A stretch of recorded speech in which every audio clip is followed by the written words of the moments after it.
It's showtime. Welcome to the real world. Why so serious? Again on the track. Alrighty then. I'm ready for my close-up. Alright. Walaupun kau lakukan kebajikan, walaupun kau rasa benda tu terdetik untuk bantu, tapi walau macam mana pun dia mesti ada gap di antara nak lakukan ataupun tidak, baik dan tak baik, prasangka dan juga syakwasangka. You are now listening to Big Ed's Big Story Podcast. Okay guys, kita jumpa lagi di episod yang ke-10 Big Story Podcast, bahagian yang kedua, bersama guest kita hari ini, Brother Ashraf daripada Empire Project, sebuah NGO charity yang banyak buat program charity. Lepas ni kita akan tanya banyak lagi pada dia. So bro, aku nak tanya mula-mula kau start buat kerja charity ni, apa cost yang kau buat tu? Dan masa tu kau tak ada lagi Empire Project lah, maksudnya kan, buat sendiri kan. Apa cost yang pertama yang kau buat untuk charity ni? Program bukan program lah. Maksudnya macam mana boleh terjebaknya aku dalam dunia kebajikan ni pada masa tu adalah di sekitar Kuala Lumpur. Di mana masa tu aku dekat food court dan aku lihat ada gelandangan pengemis minta makanan pada meja sebelah tempat aku makan tu pada masa tu. Jadi dia cuma minta makan je, dia tak minta benda lain, dia tak minta rokok, dia tak minta duit, dia tidak minta apa-apa. Dia minta makan dekat meja sebelah. Tetapi dia minta kat meja sebelah. Dia minta meja sebelah, tak minta dengan aku. Okay. Jadi dia minta kat meja sebelah, dia minta makanannya, di reject. Dia cuma minta makan je. Dia kata dia nak makan, tak makan lagi apa semua, dia lapar sangat. Jadi dia bukan minta duit untuk makan. Tak. Dia bukan minta duit, dia tak minta rokok, dia tak minta benda-benda lain. Dia kata minta tolong belanja dia makan, dia tak makan lagi. Dan pada masa tu meja sebelah tu reject dia bulat-bulat macam tu je. Jadi di situlah Tuhan gerakkan hati aku, kau tolonglah mamat ni. Jadi di situlah tergeraknya aku panggil dia. Cakap dengan dia, abang ambil je makanan apa abang nak, makan sekali. Dan dia makan sekali. Tapi yang benda ni kan kita kena biasakan tau. Benda ni kita kena biasakan. Sebab dulu bila aku tak biasa menolong random orang macam ni, kita nak buat baik, kita ada rasa macam kita patut kesian lah dia, kesiannya dia. Tapi kita nak mulakan nak tolong tu, kita rasa macam berat je. Tak seringan kita buat jahat lah. Yalah, kan? Faham. Kita kena ada nak rasa nak tolong tu ada, tapi nak gerak nak pergi tolong tu, dia kena ada satu force tau. Dulu masa aku tak ada kereta aku selalu tengok orang jalan tepi jalan, aku naik motor, aku tengok makcik-makcik ke jalan tengah panas. Aku rasa aku azam lah. Satu hari kalau aku beli kereta kalau aku nampak makcik-makcik ke ada angka-angka mana jalan tepi jalan ni, aku rasa aku nak tumpangkan dia. Buat ke tak? Sekarang aku ada kereta, aku rasa aku boleh kira berapa kali je lah aku tumpangkan. Sebab tu macam-macam fikir tau. Kalau orang kita nampak orang macam fikir, nak tumpangkan tak nak tumpangkan ke tak okey ke tak ni dia nak ke tak tak tahu dah lepas macam tu. Dia walaupun kita hold yang cerita tadi, walaupun kau lakukan kebajikan, walaupun kau rasa benda tu terdetik untuk bantu, tapi walau macam mana pun dia mesti ada gap di antara nak lakukan ataupun tidak, baik dan tak baik, prasangka dan juga syakwasangka. Kena ada benda-benda tu. Dalam dunia kebajikan pun kena ada. Tak boleh lah kita main langgar je semua. Tak boleh. Dia kena ada prinsip, dia kena ada protokol, dia kena ada sedikit rasa syakwasangka dalam mana kita hendak membantu orang ni. Okey, balik pada cerita tadi. Pada masa itulah aku rasa orang sebelah tu reject dia, tak nak bagi dia makanan. Daripada situlah kita starting nak bantu dia. So duduk borak dengan dia, elok dia tengok orangnya, tak adalah kata orang gila ke tidak. Jadi aku tanya dia duduk mana, dekat mana, di mana, dengan siapa. Jadi first dia kata saya duduk di bawah kolong, dia kata. Jadi kolong pada pendapat aku masa tu kolong adalah kat parit-parit apa semua. Kolong lah. Rupanya dia duduk di bawah jambatan. Pada masa tu gelandangan-gelandangan ni tak ada rumah. Jadi mungkin ada yang ada bilik sewa, bilik rumah apa semua. Tapi dia punya kes dia duduk di bawah jambatan dan tidur di bawah jambatan. Dan aku cakap aku nak pergi tengok.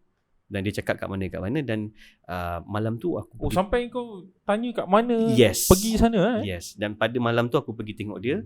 Dan memang betul dia dekat gelandungan. Dan pada malam tu juga aku tengok ramai orang dekat jalanan yang tidur di kaki lima, yang tidur di bawah jambatan, yang pada masa tu aku cuma dengar-dengar je, ataupun lantak dia orang lah, dia orang nak tidur tepi jalan ke apa ke.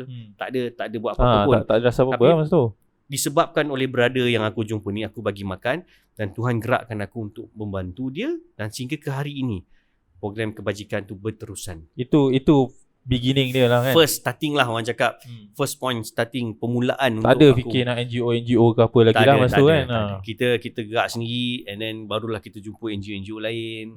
Kita bertatih, kita merangkak sikit-sikit. Jadi daripada situlah kita kumpul kawan-kawan kita, kumpul family, kumpul strength kita, kumpul kita punya kontak-kontak kita, dan kita bergerak secara aktif sebagai seorang NGI pada ketika itu, dan sehinggalah 2 tahun kita bergerak aktif, kita tubuhkan Empire Project. Tapi sekarang Empire Project dah tidaklah sangat memfokuskan pada gelandangan. Tidak. So kita fokus pada golongan miskin bandar. Betul. So apa program yang ada bawah Empire Project, dan boleh explain sikit setiap program tu apa benda yang Okay. yang kita bantu? Pada awal pertubuhan kita memang kita fokus pada gelandangan, macam yang anda tahu juga. Tapi bila kita lihat perkara ni terlalu ramai sangat orang buat, dan juga ada agensi-agensi yang konsisten membantu mereka-mereka ni semua. Jadi kita reduce down, kita slowkan kita punya program bersama gelandangan, dan kita support mereka pula. Jadi kalau dulu kita menjadi orang depan untuk melakukan projek gelandangan, sekarang ni kita menjadi orang belakang tabir, untuk kita memberi sokongan kepada grup yang lebih konsisten. Oh, maksudnya tak adalah tinggal langsung. Tak. Kita tak tinggal. Kita masih beri sokongan kepada NGO yang memang konsisten buat program bersama gelandangan. Kita memberikan sokongan kepada agensi-agensi kerajaan yang di bawah program-program gelandangan. Jadi kita tidak melupakan dia, pasal gelandangan ni adalah program core ataupun program asas yang awal-awal tertubuhnya Empire Project ni. That's why kita tak melupakan lah. Tapi lepas daripada pertubuhan Empire Project, kita lihat ada yang lebih memerlukan perhatian. Sebagai contoh, miskin bandar. Mereka ada pendapatan, mereka ada pekerjaan, mereka ada rumah, mereka ada segala-galanya, tapi mereka struggle untuk menyediakan bantuan, menyediakan barangan asas makanan di rumah yang menjadi keutamaan pada ketika itu, dan juga hingga ke hari inilah menjadi keutamaan. Jadi Empire Tapi Project, orang macam tak nampak ke dia susah kalau miskin bandar ni?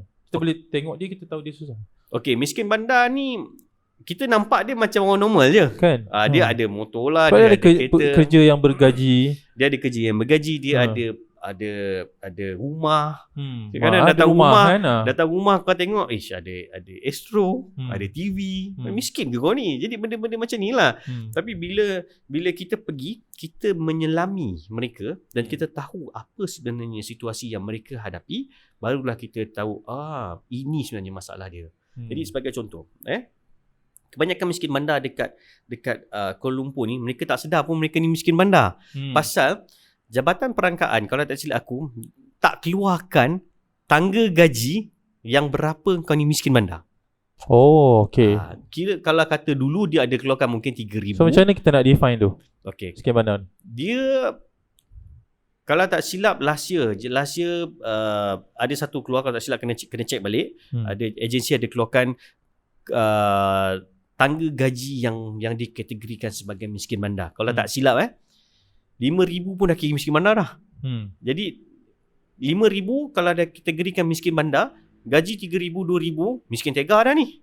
Walaupun kau bergaji, tapi pendapatan yang kau ada tak seiring dengan perbelanjaan di metropolitan, di bandar metropolitan. Dengan kos kehidupan, dengan sewa rumah.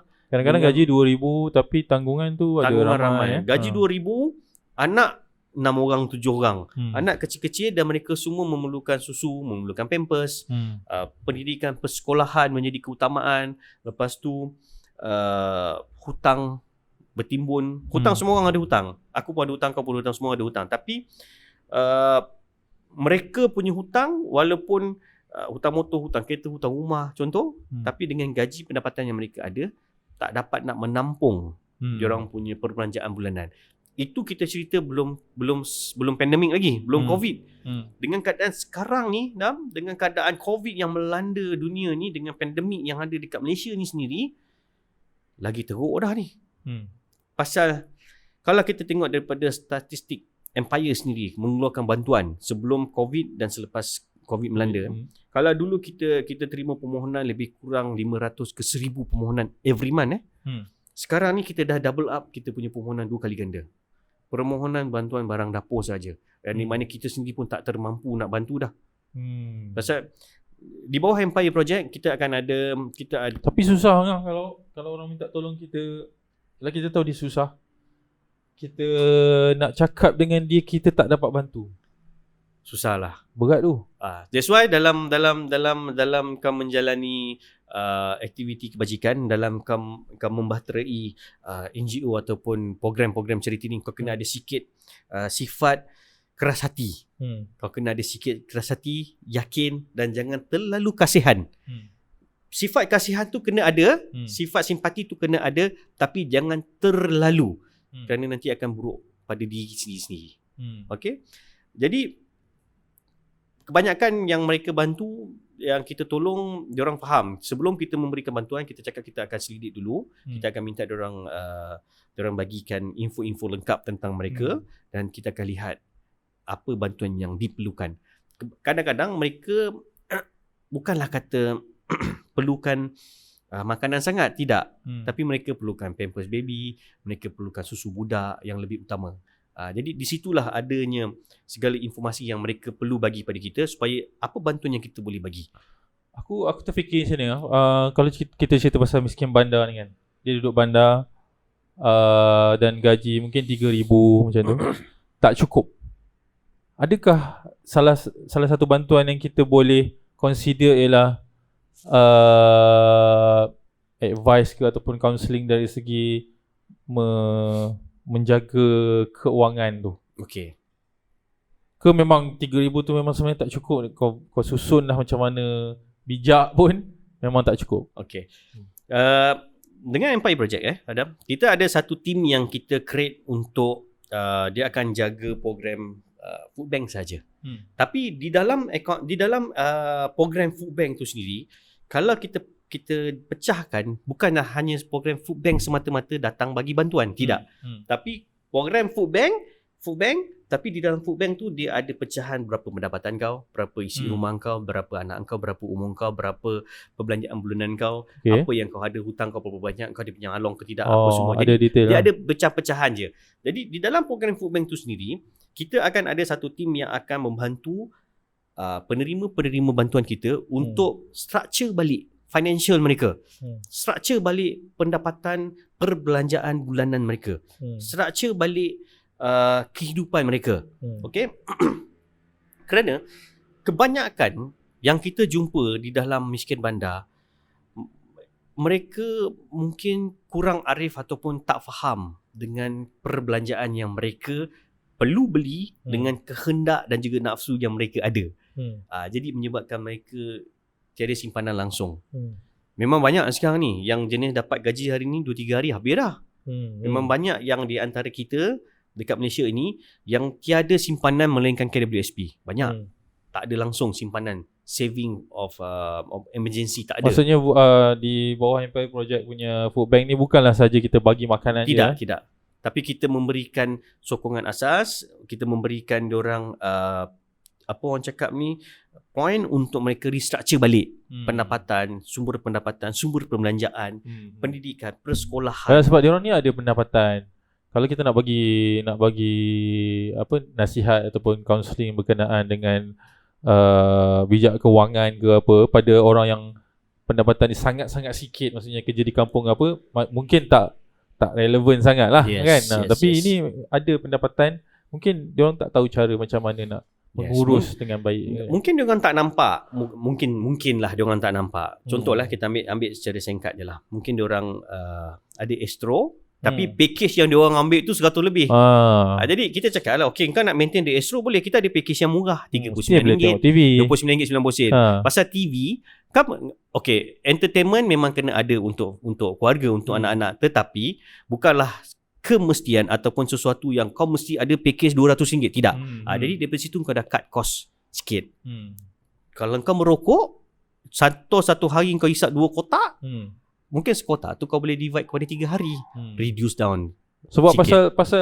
pasal bijak menguruskan kewangan ni, dia bukannya pasal orang tu pandai ke tak pandai.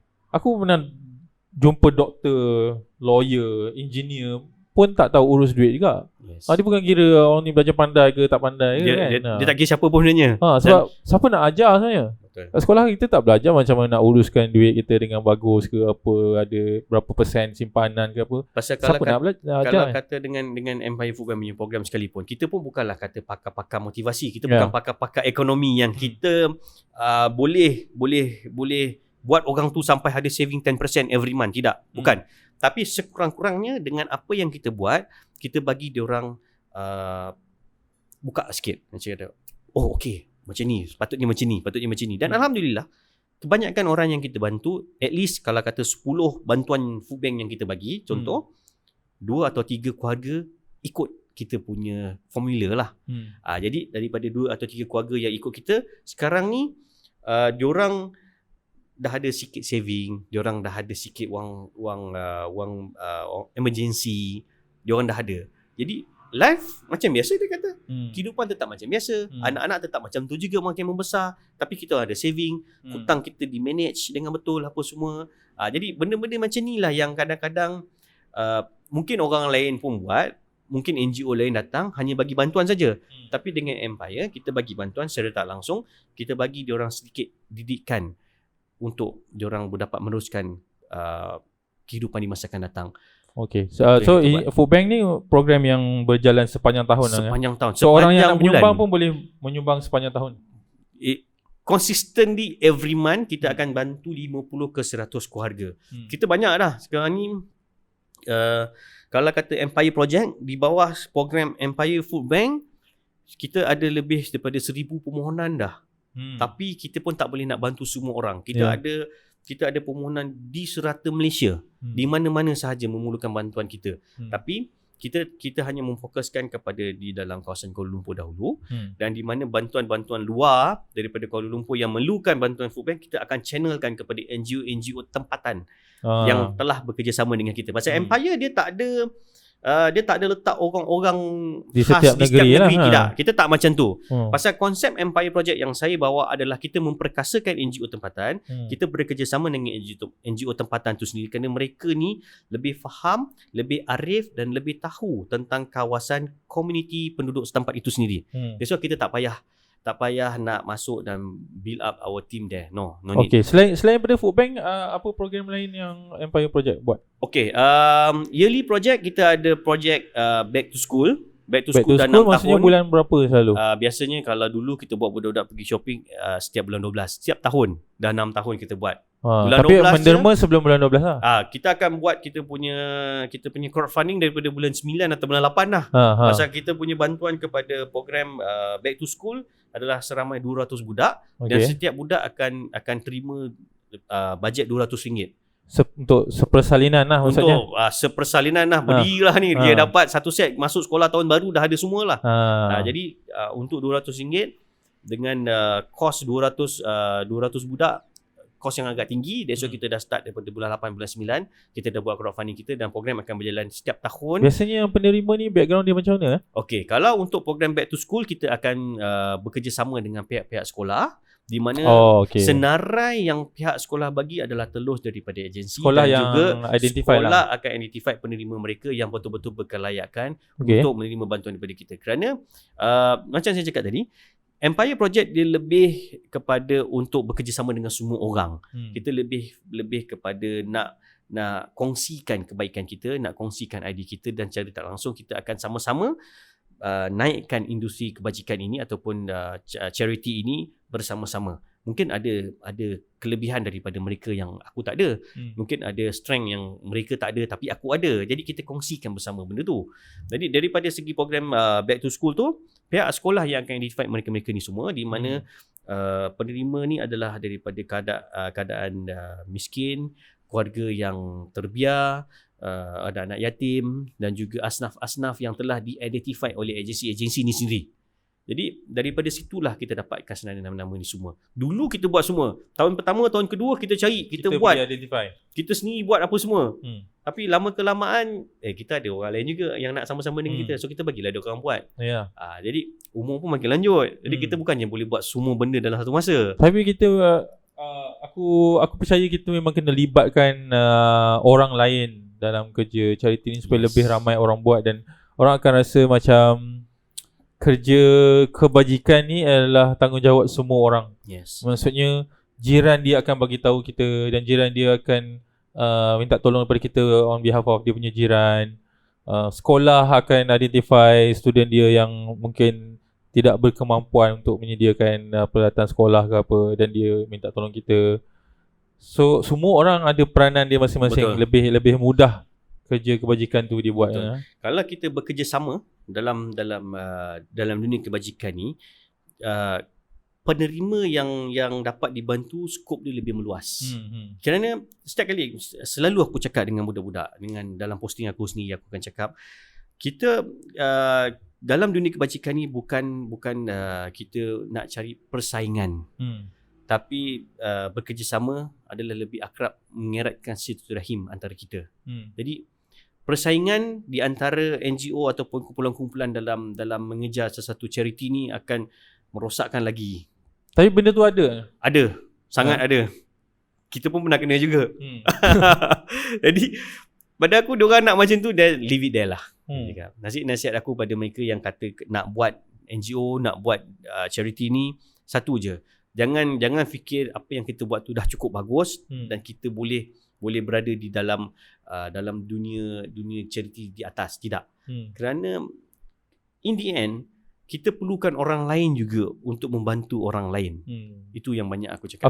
Aku cuma berpendapat kalaulah ada persaingan antara NGO untuk membuat kerja kebajikan lah kan.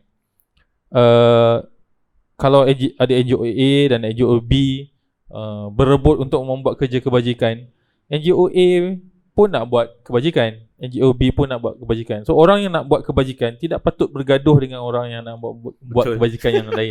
Ini bukan kerja orang membuat kebajikan. Yes. So baik kita jangan involve lah dalam benda tu. Betul. Kan? Bukan kerja kita untuk bergaduh kan?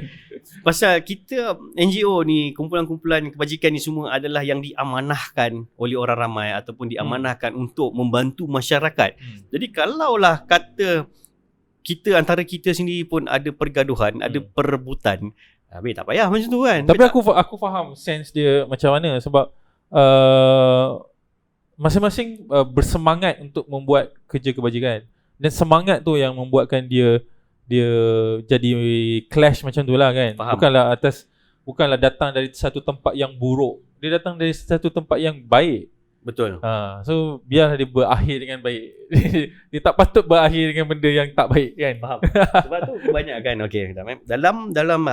dalam senarai kawan-kawan NGO ataupun senarai kawan-kawan yang dalam dunia kebajikan yang ada dengan aku, yang kenal aku, mereka akan lebih faham, Empire punya kerja, walaupun Empire ni bukanlah satu nama yang besar, Empire Project ni, tapi bila kau bekerjasama dengan Empire Project, dia orang akan faham, Empire Project dia lebih kepada bekerjasama dengan orang lain. Empire Project lebih kepada mendidik orang lain ataupun grup-grup lain untuk jangan berebut-rebut ataupun jangan bersaing antara satu sama lain. Tidak, tapi kita bekerjasama. Uniknya Empire Project yang aku nampak, kita bekerjasama dengan semua grup, semua orang, tak kira agama, tak kira bangsa. Dengan Empire Project kita ada bagai-bagai kaum. Dengan Empire Project kita ada berbagai-bagai bangsa yang dengan kita. Kita ada berbagai profesional di belakang kita. Jadi trust dan juga semangat serta kawan yang kita sebarkan, yang kita ada ketika ini menyebabkan kita lebih harmoni. Kerja kebajikan yang kita lakukan ni lebih indah lah. Itu sebenarnya yang terbaik. Jadi kita tak fokuskan kepada satu program, kita tak fokuskan kepada satu bangsa untuk diberi bantuan, kita tak fokuskan kepada satu penerima saja, tapi kita pelbagai. Uniknya kita, macam mana Malaysia ni ada pelbagai kaum. Itu yang kita cuba buat. Yalah, biar semua orang ada chance untuk buat baik. Betul. Sebab aku rasa syurga tu cukup luas untuk kita semua. Dia tak perlu direbut-rebut ruangnya tu. Biar kita semua berjumpa dekat syurga lah. InsyaAllah, kan? insyaAllah. Sebab kita semua ada niat yang baik, dan biarlah dia dilakukan dengan cara yang baik dan berakhir dengan hasil yang baik lah. Ada banyak lagi masa? 5 minit lagi. Okay. Sekarang ni aku nak tanya, berapa besar Empire Project? Berapa ramai volunteer ada? Okay, Empire Project secara dasarnya yang dalam perlembagaan kita cuma ada 7 orang je lah yang telah didaftarkan lah, yang diwajibkan. Tetapi secara tak perlembagaannya kita ada more than 1000 volunteers. Kita ada ramai orang dekat belakang kita kerana volunteer ni on and off. Jadi sukarelawan kita yang pernah kita rekodkan semasa program Projek Raya Empire dan juga Back to School. Projek Raya Empire juga adalah salah satu program tahunan yang kita buat dah 6 tahun dah. Di mana kita membawa anak-anak asnaf ni pergi beli baju raya. Konsep sama macam Back to School, tapi dia beli baju raya lah. Ini Back to School dan Projek Raya Empire adalah projek yang tahunan. Bermusim lah. So consistently adalah program food bank tu lah. Okay. Jadi projek kita pernah touch kita punya volunteer pada satu masa. Program yang kita buat sekali adalah sebanyak 2,000 orang. Boleh masuk lagi ke? Macam mana? Boleh masuk lagi ke? Boleh join lagi ke? Empire boleh join. Boleh join. Kalau nak join macam mana? Cuba okay, kita orang. Empire dia tak perlukan siapa-siapa untuk isi borang ke apa tidak. Tak ada yuran ke? Tak ada. Kita tak ada yuran, kita tak ada borang, kita bukan MLM. Kita bukan 2 orang bawah, 2 orang bukan. Kita bukan skim cepat raya ke tidak. Kita bukan piramid punya konsep tidak. Tapi Empire Project terbuka kepada siapa-siapa sahaja. Tak kira umur, tak kira jantina, tak kira bangsa untuk join dengan kita. Tak semestinya duduk KL lah. Tak semestinya. Kalau kata dia di luar Kuala Lumpur nak join dengan kita pun boleh, tak ada masalah. Dan kita lebih menggalakkan mereka pergi cari NGO tempatan sendiri untuk memberikan sokongan kepada komuniti setempat mereka sendiri. So macam mana nak join? Kita boleh melayari semua sosial media, sosmed yang kita ada, Instagram, Facebook dan juga Twitter kita, Empire Project. Kalau kita punya Facebook, Empire Project We Care We Share. Kalau kata Instagram kita @empire_project_37. Kita punya Twitter Empire Project 37. Jadi ada di mana-mana saja dekat sosial media kita. Just type Empire Project, insya-Allah dia orang boleh dapat lah. Ataupun dia orang boleh layari saya punya Facebook sendiri, Ashraf Khan lah. Dia orang boleh join dengan kita, insya-Allah. Okey, kepada yang menonton di YouTube dan mendengar di Spotify, mana-mana yang tertarik dengan cerita Brother Ashraf dari Empire Project ni dan rasa macam nak join, tolong Brother Ashraf ni memang memerlukan orang tolong dia lah. Dengan banyaknya program yang ada secara tahunan dan bermusim ni, kita nak ada ramai lagi volunteer. So boleh join, cari dekat social media Empire Project. InsyaAllah korang boleh jumpa. Dan PM tepi lah. Cakap nak join.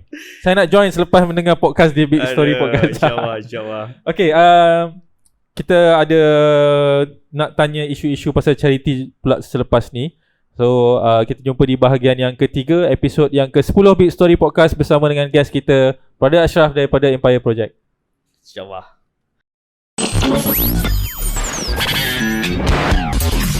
You are now listening to Big Story Podcast.